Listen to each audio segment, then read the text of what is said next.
Hello, friendo. Good to see you. It is I, Dave Makes Noises, the Andy Merrill of D&D Storytime on YouTube. Get your heartbreaking, traumatic backstory ready because today we're asking the rogues and warlocks of MrRipper, how are you not an edgelord? Part 1. Now's probably a good time to announce that we are doing a fatty boom batty dice giveaway with our friends over at Easy Roller Dice Company. Rip asked me to handpick $180 worth of mad luxurious dice and accessories that I would want for myself, and so that's what I did. One winner takes the whole pot, so click the link in the description below or in the pinned comments, follow us on Twitch and Twitter, and go visit easyrollerdice.com for your chance to get your hands on Rip Daddy's brimming stimulus package, courtesy of Ripper himself and our sweet friends over at Easy Roller Dice Company. I'm curious to see how people make their characters not into edgelords, especially rogues and warlocks. I'll give an example of one from one of my players. His name is Leo, a human celestial warlock. He is an avatar, direct children of the gods in my world, basically the next highest power below the gods themselves, who is being a dumbass and accidentally turned an area of the world into a mini desert in an attempt to show off. So he was exiled and told that if he wants back in, he has to realize what he did wrong and change his overly smug attitude. His warlock patron is his own mother, the goddess of nature. My player portrays him as a posh type of person who literally believes that everyone should know him and that things just revolve around him. He is the avatar of the sun, if that helps make sense of things. But over the course of the game so far, he's starting to realize that it doesn't work that way, and he needs to change. I can't wait to see what he does next. My dwarf rogue's only reason for adventuring is to get enough money to open his own tavern and to perfect his own brand of ale. Stealing gold just makes it easier. LOL. I have quite a few examples, so I'll just do a quick summary of each. My elven rogue started as a prince, but realized his family was corrupt, so he then became essentially Robin Hood, except if he was bad at stealth. My Aasimar warlock made a deal with an angel after her family was killed to become an icon of justice. My Tabaxi warlock went crazy after being kidnapped by a cult, and that's pretty much her main personality. My kobold warlock made a deal with a devil to try and get his wife back from the dead, and now he's doing his best to fit into society. Finally, my Kenku warlock has been enslaved by a hag after a deal in an attempt to get her wings back, so she'll do anything to further those goals. My first ever character was a half-elf rogue. I started off as not super edgy, but I was distant from the party. This is where bonds with other characters shows off it's important. Since your character is slightly stuck up, you could try and implement this into a friendship or frenemy relation with a party member. My character and the Dwarven Barbarian developed a Legolas-Gimli friendship. Since we were the main sources of damage in the field, we often placed bets as to who could kill the most enemies.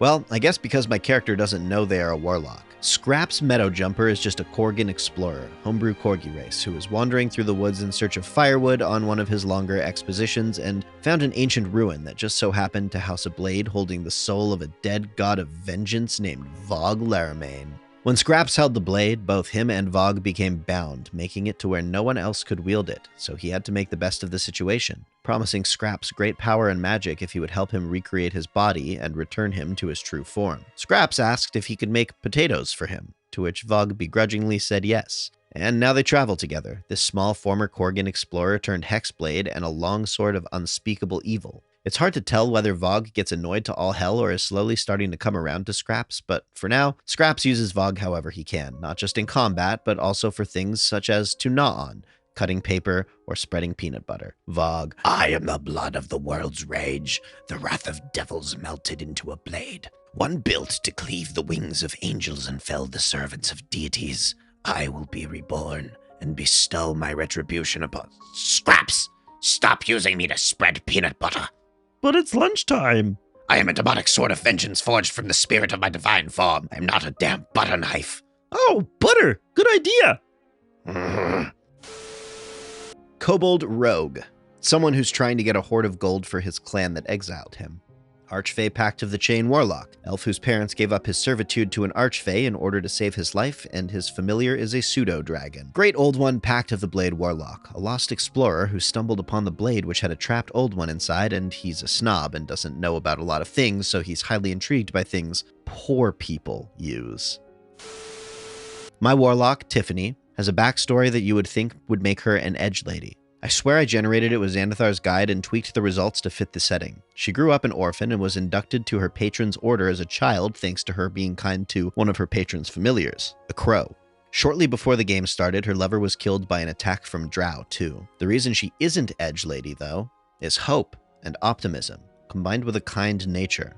Her ultimate goal is the revival of her lover, at which point she plans to propose. She's quick to offer aid to any who needs it, especially to street urchins like she was before her patron found her. She's fascinated by old cultures and civilizations and regularly assists the main city's archaeological expeditions. This is condoned and even encouraged by her patron, as other planes tend to invade from such ruins, and the main task Tiffany was given by her patron is preventing or mitigating these incursions. My rogue is from a carnival. Having family and fellowship is important. What is also important is the need to be engaging and entertaining, draw the crowd's attention while others do the actual stealing. He is basically a bard without being in the bard class. I played a warlock rogue multi-class for a while, and they eventually became an NPC antagonist. Sounds like the edgiest of edgelords, right? Here's the thing, they're a tabaxi, and I played up the cat thing for comedy a ton. Lucky Charm was easily distracted by bright lights and shiny objects, and their highest priority was collecting cool-looking magic items regardless of how effective they actually were. The only reason they left the party to join the villains was that they died twice. Raven Queen Patron was nice and raised them on the condition that they carry out the tasks she gave them, and were tired of that because it hurt, so they thought maybe they'd die less on the other side. My replacement character in that campaign is a bard warlock who's just a jester.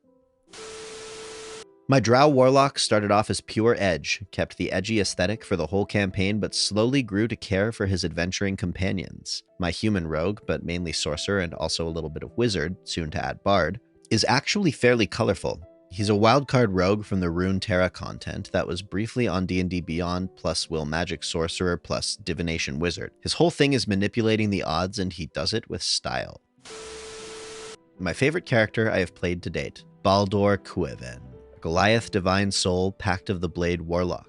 With an intelligence of 7, he believed he was a human paladin of Tyr, adoptive human parents who couldn't bear to tell him he was not human like them. Not realizing he was being manipulated by a different god that opposed Tyr, this was a homebrew campaign where the setting was gods gaining control over continents to extend their reach and power in the mortal plane. He was one of the friendliest, most naive characters in our setting and was far from an edgelord. His best friend was a yak named Patches that he got.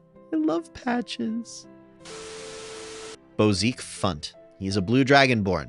Physically not scary at all. He's only 5'6", and everyone and their mother can pick him up. He has the loudest and scratchiest voice. If he wasn't so adorable, he would get annoying real fast. Kind of an idiot, is an utter coward. Name literally is draconic for to boldly fail. My Tinkernome Great Old One Tomelock Orin Lone Sprocket's patron is a corrupted, broken fragment of Primus that resides in the Astral Sea. He became a warlock because he is a very obsessive tinkerer, and thought it would be fun to try and repair a broken god. But making contact with such a powerful contradiction opened his mind to forms of logic that technically work, but are at the best really weird. He's super nice and social, builds edible but functional clocks out of cookies, and is always willing to lend a prosthetic hand to those in need. His tome is a mass of bent springs and broken gears that he constantly tinkers around with, part of the massive whole of his god. The easiest way to not be an edgelord? See the tropes and go a different way. What do I mean? Trope, dark and haunting backstory, no one can understand me, orphaned really young and raised with a desire to bring about my vengeance, sold my soul for personal power to bring about the destruction of my enemies. Bonus points if you never talk about your backstory, ever, except to say, You could never possibly understand. My character, born as the oldest or middle child to a remote town or tribe, serves everyone in his community and tries to get along with people, works as a handyman and a problem solver, voluntarily enters a contractual relationship by swearing fealty to his patron, now has to adventure on his patron's desire while balancing life away and at home. Bonus points if he's happily married. Had an Air Genasi Genie Warlock. He was like 122nd in line for the family business, Air Genie Mafia Royal Throne, but for whatever reason his father was fond of his concubine mother, and to appease her / keep her happy, even though he barely knew / acknowledged the PC, he granted him an allowance, class levels, and some gold, and sent him away because the need for paternal approval was annoying and he didn't have time for that. Towards the end of the PC's run, he got killed, so a bunch of 15 air genies, forgot monster name, popped up and mollywopped the enemies for killing the boss's son and his friends. Next PC was a storm sorcerer air genasi, who was one of his many older brothers who avenged him by eliminating the boss of the organization that killed his bro and then retired/returned to the plane of air. Ta-ta to all you troublemakers out there. Thank you for setting your incredibly troubling backstory aside for a few minutes and joining us to the very end of this video. How do you subvert the expectations of a brooding, sneaky ruffian that are placed on your character based on their class? Share in the comments below, or you can also just say hi if you like too. We love that too. If you have another story you'd like to share with us, please share it with our official subreddit, r/MrRipper, where we check every week for stories to highlight. As well, if you would like to join us on a Sunday for our Storytime stream, you can request that we narrate your story live. If you'd like to join us for our weekly D&D campaign, we're live every Saturday over at Fire and Dice. If you're a DM or a player looking for a group, check out MrRipper's Group Finder Discord server, where over 3,000 gamers are looking to party it up with you. If you are wondering about the noises Dave makes, you can find me, Dave Makes Noises, on TikTok at Dave Makes Noises. I hope this week that you take a moment and settle back into the present. Thank you so much again for watching. Please sub for Nat20s and ding that dong to join the early squad and flex your punctuality on all the heathens who be showing up late sometimes. We love you so much here at Rip Daddy's house. Have a lovely week, and we'll see you next time.